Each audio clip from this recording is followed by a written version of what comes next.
Yo, what up, boys and girls? We got a new league coming up, and I've digested all of the information for now, like day. So I don't have like this like super hyped up. Yeah, everything is good. Instead, I have put some thoughts into it. Um, and yeah, I'll just give you that for a while. But yeah, so start off the league. Delirium is basically like Breach 2.0 or 7.0, whatever you want to call it, right? Uh, it's very interesting because it affects all of the existing league content, which also scares me a lot as a hardcore player, because high tier maps, legions are already like super rippy. Uh, but yeah, so as you can see here, a bunch of stuff. You get like Mist, which is really it feels really scary to me. But yeah, here you can see there's a rare monster here, and the Mist touches it, and then from there you get like a the Delirium monster or something like that. And while that's happening, the rare monster where it popped from isn't doing anything. So what I think it's gonna work like is, the Mist touches it and just like freezes the rare monster or unique monsters like map bosses in place uh, until the Delirium mob has done its thing. And then there's a cooldown, and you fight like a slightly buffed version of the rare. Maybe it gets more damage, more HP, or something like that, or a new modifier. We don't really know yet. And then after it's done its things, then you just fight that, and then eventually it pop up again. Uh, it's gonna be timed. We don't really know how long it's gonna last, but we do know that once you get out of it, or like you start it and then it's like you get overwhelmed and you just run backwards and then it'll stop. So it's gonna be very good to have a very well clearing build, especially if it is actually timed and it will like eventually end regardless what you do. And it's gonna be very weird. Sometimes I would say, if it's not the case, because you kind of wanna, you know, add it to as much content as you can, uh, like breaches and just like, especially like Beyond is gonna be really good, and I think this is gonna be a headhunter league, from what I've seen, because you also spawn like a normal mist monster, like monsters from the mist. And while you're doing these encounters in maps, you'll drop Orb of Delirium, these that you can then apply to maps. So they're kind of like a chisel, except it doesn't matter if it's like a rarity. And you can put 5 together, and as you can see, there's like the icons for rewards. So adding any of these will add a permanent Delirium into your map. So then you don't have to worry about the time zone. And then there's also the splinters for the boss fight that we don't really know much about. But yeah, the mist with the visual clarity is probably going to be a big problem. I really hope that they just overtuned it like crazy for the sake of the media coverage. Have it look like crazy cool and shit like that. But it's impossible to see anything on the ground, and that worries me a lot. I wonder if the strength of the fog is based on the strength of the mist. So, for example, if you look at here, it says like players in area are 40% delirious. So I wonder if the difference between, so this is two orbs used. So I wonder if 20%, which would be 1, and 100%, which would be with 5, there's like a difference in how thick the fog is. I really hope there isn't, and I hope that it's always the same, and that it's relatively not a big. In some cases, like here, for example, at the start of it, But even here, it looks much less intimidating than like here. Here it's just absolutely nothing. So that makes me believe that it gets thicker the further you get in the rewards. And speaking of the rewards, you can barely see it here, right on top of me. But there is a like counter. There's like 6 times body armor. So there is some like a reward counter, like in Legion encounters, like the Legion monolith, the actual endgame encounter.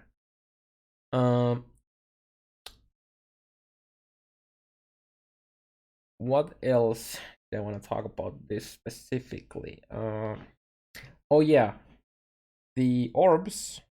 These do not work with unique maps, but we don't know yet if these gonna work with blighted maps. And I hope that they're gonna work with blighted maps because that's gonna be pretty crazy. Especially if you can somehow manage for it to stay there, but I'm not expecting it to actually work. But overall, these are gonna be absolutely nutty with the juicing endgame, high endgame maps with a lot of stuff. And now with I'm jumping a bit ahead, but now with being able to know when you spawn influence in your map, it's also gonna be really nice because you're not gonna be wasting your orbs or scarabs or anything really by just slamming them and hoping that you get influence. So that's gonna be really good. That we can actually we always know when we're gonna get any of the new influence in the map. And from what we've heard from GGG, seems like both of the orbs and the splinters drop from any mob within the mist. So not only from the league enemies, but anything that just happens to be in there, which means that you really want to always run your maps and start the Delirium encounter immediately. And I really hope that GGT is making it so that the encounter is you are able to actually start it at the start of the map and not like halfway or at the end. Wouldn't be an issue with like something like Breach, but with this where you want to make it affect as many other things as possible, you would want to start your map with it. And then we go to the Atlas and map stuff quick. So the first thing, well, obviously, this here is a big improvement. So you can see now when you're going to be encountering the actual influence. So this is the influence. These are like 2 dead maps with no influence. Then we're going to get influence. Then 2 dead maps again, influence and the spawn. And there is 2 different states. So here it's like 2 maps between the influence, and here's 3, which makes me believe that they are removing the permanent influence that you get before you spawn your first heroes. So right now, if you were playing and you never spawned heroes in your league, every single map you run will have influence if it's if the area has influence on it. So this here makes me believe that they're getting rid of that, which is good. Because I would guess that this is before heroes are spawned with the 2, and then this would be after you have spawned heroes the first time, where you have 3 maps between the influence. But either way, this is very, very good in making it feel much better and deterministic to farm heroes or influence in general. They reintroduced the Sextant Venerability, so this is the 3-1 of Sextant to get into a better version of the Sextant. And there hasn't been anywhere any kind of mention that this would also include Cartographer's Seal, even though Cartographer's Seal is made with Sextant and a Scouring Orb. But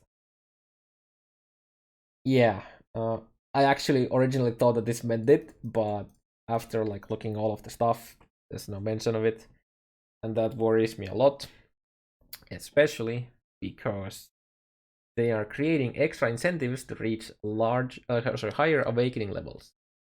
Don't be fooled. This doesn't mean that they are making it, at least, well, they could be making it, but this line here does not in any way or form indicate that you're better off fully completing all maps.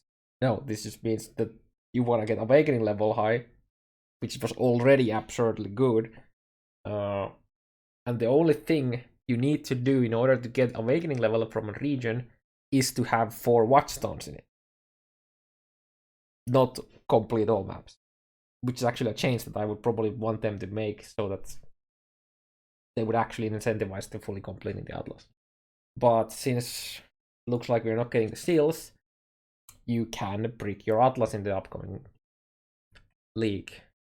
Unless you're missing out some information. But from what we know, yeah, that makes me a bit worried. So worried actually that I'm considering playing in a private league instead of on a trade league, because in private league you can reset your Atlas by just migrating over to trade. Obviously you could play in solo fun too, but currently planning on playing on a non-solo fun. What else? Oh yeah, they have not mentioned about shuffling the Atlas, and every single coverage that I remember seeing, they had the exact same Atlas layout, like the map layout. So that's gonna make it a lot easier to plan your Atlas. If you want to do the planning, to not break your setup, if you want to run some specific maps, because I would assume that they're gonna fix the Horizon and Harpy Orb bug that we had this league, which allowed you to, run some specific maps. But I'm assuming that's gonna be fixed. Wall side areas will all now be rare, which is nice. Hopefully they're also buffing the bosses enough so that they just don't die when you sneeze at them. And then they are improving the tempo of Atodal, which would mean that it's going to be absolutely bonkers. Or not. Really hit or miss. But I would assume that they're going to make it really good. Because they mention it specifically here. Remains to be seen what the more here means.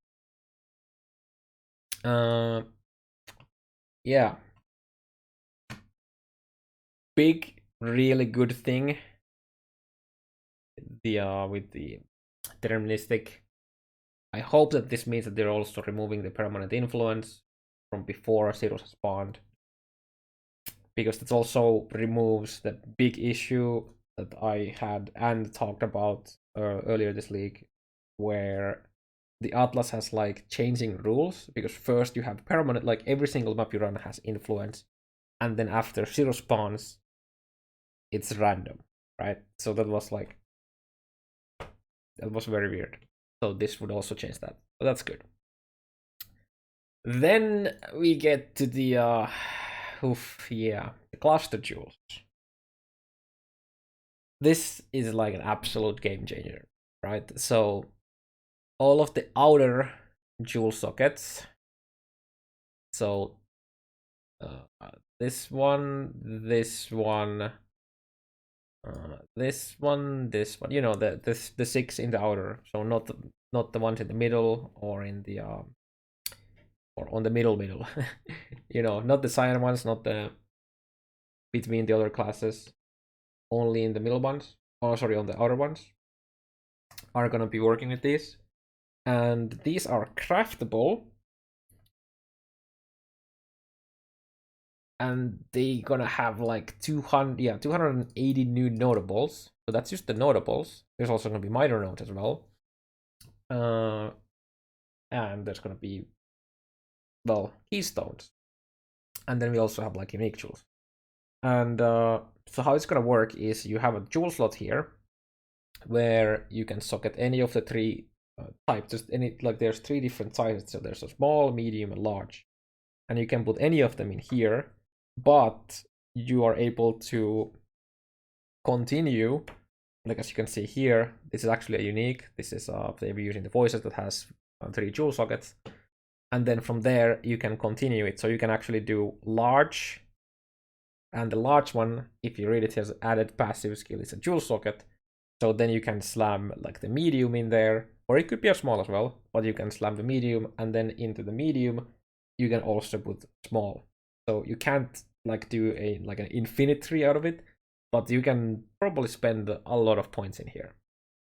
And important to note that none of the radius jewels, like Thread of Hope, for example, won't work with these, because these, what you get out of this is a jewel passive basically, and those are never worked with any of the radius jewels, and won't be now either. Now you can put normal jewels into these, from what I've understood, which is very interesting, because like for example this here, if you get the voices, you get 3 points into the original jewel slot, and then you get 1 dead passive, so this has nothing, and then 3 jewels right next to each other. It's pretty crazy. I mean, it's very crazy for the cluster jewel as well. But yeah, so you'll have the implicit / enchant or whatever you want to call it, and that you cannot change, and that's themed. So for example, this with the increased attack damage, it makes it so that you are more likely to roll attack notables there. And the same way, if you had like the minion one, like minion health here, you get minion stuff, etc., etc. While I like that from the point of view that it makes it easier to roll for those specific stuffs, I'm not sure if it excludes the other types. So for example, the attack one here, there is a leech one, but maybe the leech one is just a global one, but I wonder if I can like roll the minion stuff on the attack tool. But yeah, this is gonna be an absolute massive deal, and you probably want to build your plan your builds around being able to spend at least 5 points into the cluster jewel, or I guess 6, so you get the original jewel, which is 3 points, and then a minor. So by minimum it would be like 6, and then probably up to like, so this alone is like what, 1, 2, 3, 4, 6, 7, 8, 9, 10, 11, 12, 13, 14, 15, 16. This is like over 20 points. So it's gonna be very interesting, and yeah, I can't wait to see what the 280 notables are.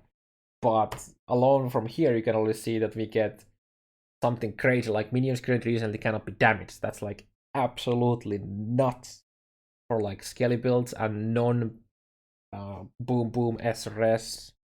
There's the unique staff, that name I cannot remember. It's just insane. And then you have enemies killed by your attack hits have a 50% chance to explode. Now, sure, it's not as good as the chest explosion, but this is on a run like 1 jewel slot, and you can stack these. So, for example, this large cluster jewel here could have 2 devastation mods, and if you take them both, now suddenly you have 15% chance.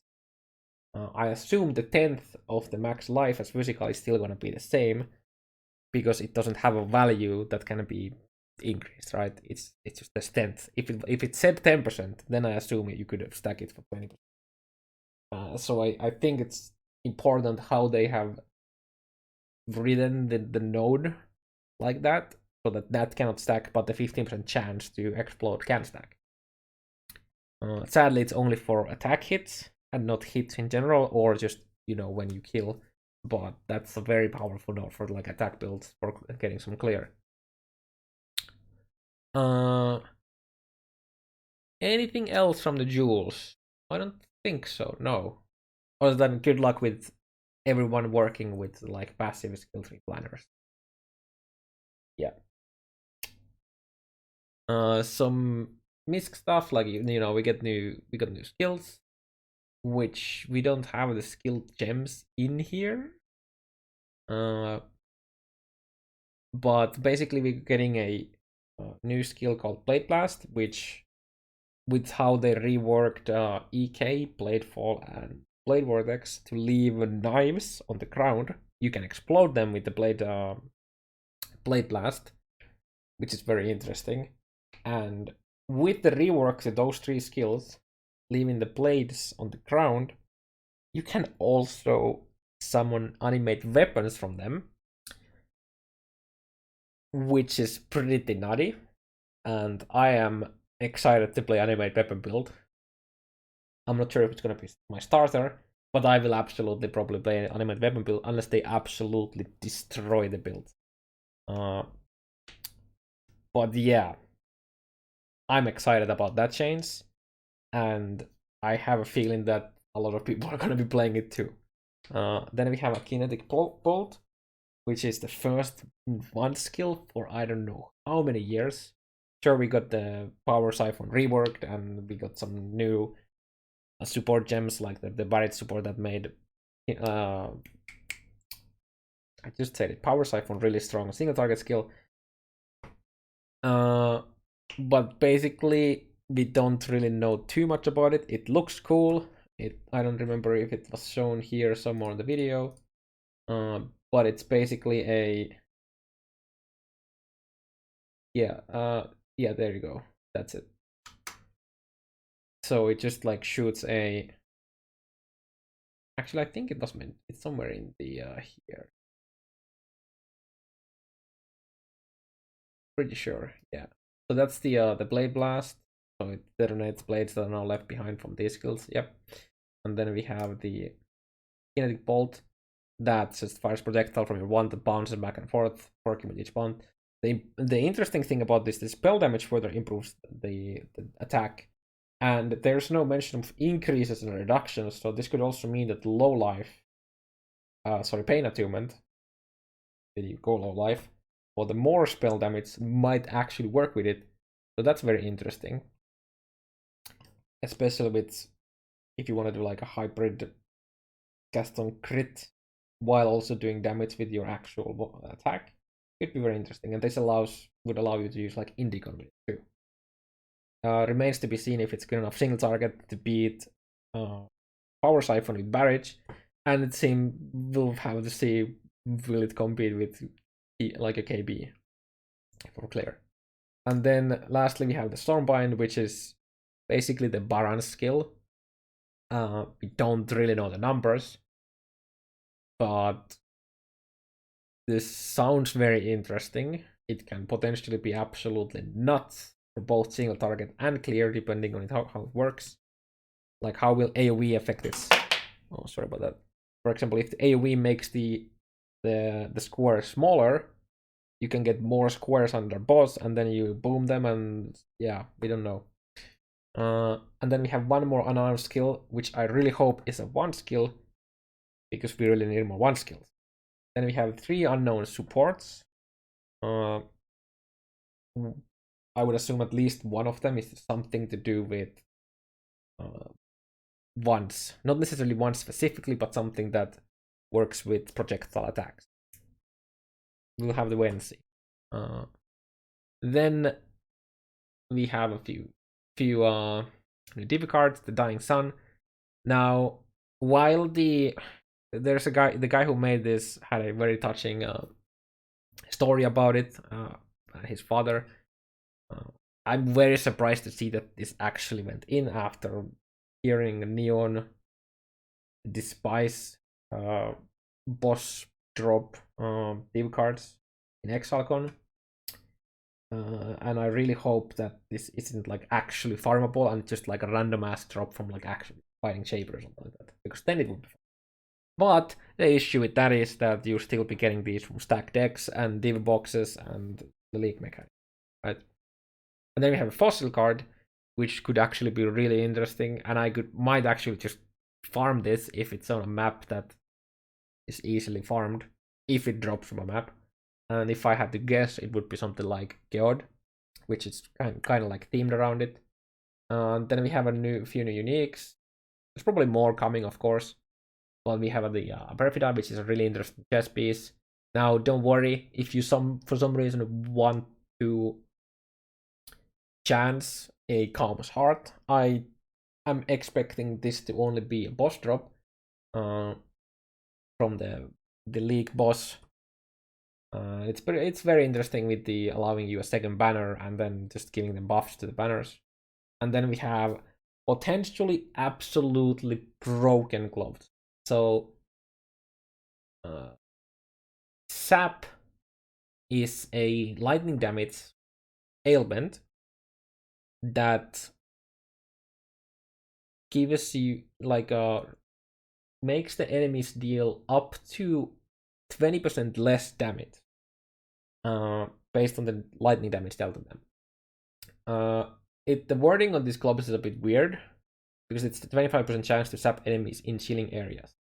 Now, I think what this means is on hit, but it could also mean that whenever they enter the chilling area, they have 25% chance to be sapped, which would then mean that there's like a static value that applies to them, and then we just don't know what it is. But I'm assuming it's on hit, and it's just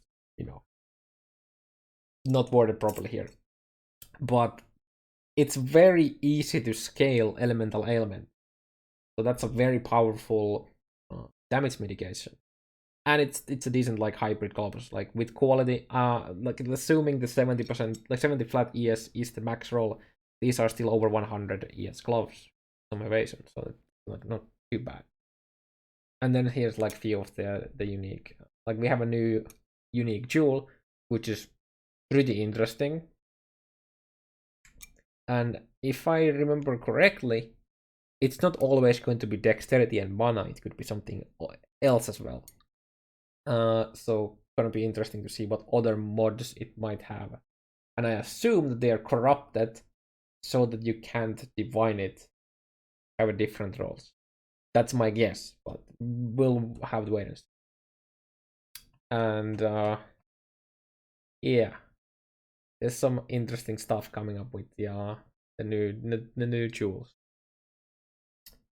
Overall, I'm very excited of the league. I'm very excited of the cluster jewel system. This is gonna be absolutely bonkers for making builds, I would guess. I'm really happy about them making the splinter system again for the end game boss, so you like see like gradual progression towards it instead of just randomly getting it or not getting it. I really like that the Delirium orbs are not like scarabs that you have to put into the map device, but instead you can just apply these into your map, so it's easier to prepare a bunch of maps to run with them. Atlas changes, well, there's one big Atlas improvement that I really like, which is the being able to see the progress. I'm very worried about not having cartographer seal, because I'm not expecting them to make massive changes to the Atlas that would allow us to not worry about breaking our Atlas without introducing it. But I mean, the GGG, they can surprise us. They have surprised us many times. I was surprised to see the cluster jewel system for sure. But my main worry is definitely after the breaking your Atlas stuff would be the fog. How bad is it actually gonna be? But yeah, I can wait. What do you guys think about it? Excited? Worried about the fog? Worried about not being able to make any builds? Because following any builds, because everyone who makes a build is gonna use these, and now you have to find specific ones and craft. Oh my god, that's gonna be an absolute nightmare for build makers. Have fun, Matt Hill. But yeah, I'll see you guys soon.